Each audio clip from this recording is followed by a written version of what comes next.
Hello everyone, it's your boy, your main dog, your homie, me, Bunyan.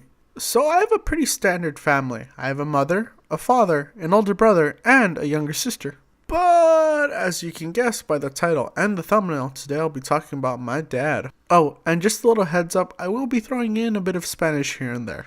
But do not fear, for I will have subtitles. So, my dad is a straight up man. And I don't mean he's this overly straight guy who doesn't like quote unquote sissies.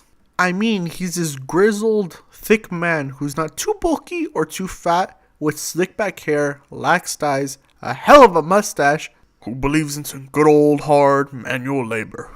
Also, him being born in the late 60s, his teen years involved bands like Led Zeppelin, AC/DC, Aerosmith, Pink Floyd, Kiss, Guns N' Roses, and Queen. It's funny because naturally I've found and listened to these bands over my lifetime so far. And my dad finds this to be like a nice mystery, as I am basically listening to the same kind of music he did when I was his age. But back to actually talking about my dad. He's the kind of man that expresses tough love, where if he's helping you with homework and he has to explain a question more than 3 times, he begins to lose patience and starts to get mad. And if we would cross the line, he would use corporal punishment. That means he would hit us. Now, I understand most of you watching this would disagree with his actions and say, "Oh, he sounds like a bad father. A good father would be patient with his child and should never hit them." And hey, you would be right. No parent should hit their child and should have lots of patience. But try to understand the situation in which my dad had to go through when raising me and my siblings. He was a simple Mexican worker living in Mexico when he met this lady who got along with him pretty well. Except this woman didn't want to keep on visiting my dad in Mexico constantly because she lived in the United States. So she convinced my dad to move to the US with her. Te quiero, pero no quiero venir a México siempre nomás para visitarte. Ven a los Estados Unidos conmigo y me caso contigo. Okay. And before you make any assumptions, no, my prince did not come here illegally, like a lot of other families have. Surprise! I know, right? Just remember, not all Mexican immigrants come here illegally. So, trying to make it in life and trying to raise 2 kids at the time can be very stressful to anyone. And it's with this context that I don't blame my dad for getting mad at me or hitting me at all. Not to mention, looking back at it, I was so dumb and so annoying as a kid that if I were to go back in time, I'd hit me too for being such a dumbass. All of that aside, the funniest part of all this is back in Mexico before my dad left to America with my soon-to-be mom, he was, and believe it or not, an elementary school teacher.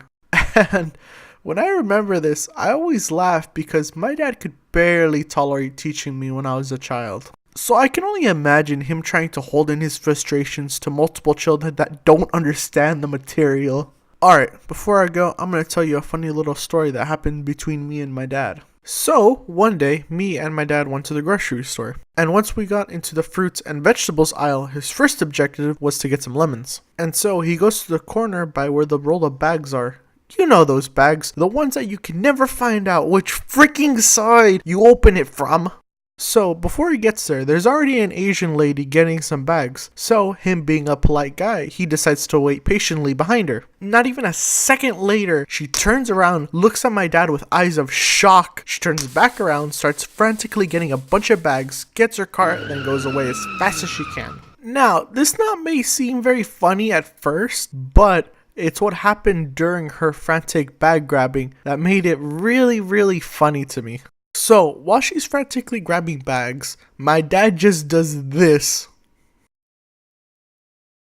And I understand that you might not find this funny, but in the heat of the moment, this was hilarious to me. And it's looking back at memories like this, it reminds me that even though my dad can be very serious and very high-tempered, I know that he's a human being who has a sense of humor like everyone else. And I know he's trying his best to try to raise me, my brother, and my sister in the best way he knows how. And you gotta respect him for it, because I will tell you this, even though I am not a parent myself, I know that parenting is very, very fucking hard.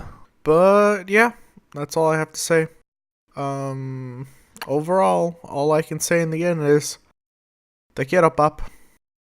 Hey everyone, before I end the video, I'm really curious on your thoughts of how you think this animation went. As you can tell, my mouth isn't moving, but there's more animation to it. So I'm going to put a poll here to see, do you guys want less animation and more mouth talking, or do you want less mouth talking and more animation? Because as much as I would love to do both, I do have a job and I do go to school, so unless you want like a video every other 3 months, I could only do one at a time. But that's all I really have to say. I guess I'll see you guys in the next video. Bye. Now, what are you, crazy? I can't end this video without mentioning that we passed 100 subscribers! Wow! Oh god, it sounded like I was dying there in the end. But yes, we passed 100 subscribers. I'd like to thank all of you who have subscribed and continue to watch my videos, even though there's only 4 of them. But yeah, I hope you guys will continue to support the channel, and hopefully we can attract more people to come, and hopefully we can have it grow and grow and grow, and I don't know, we'll see how far we can get.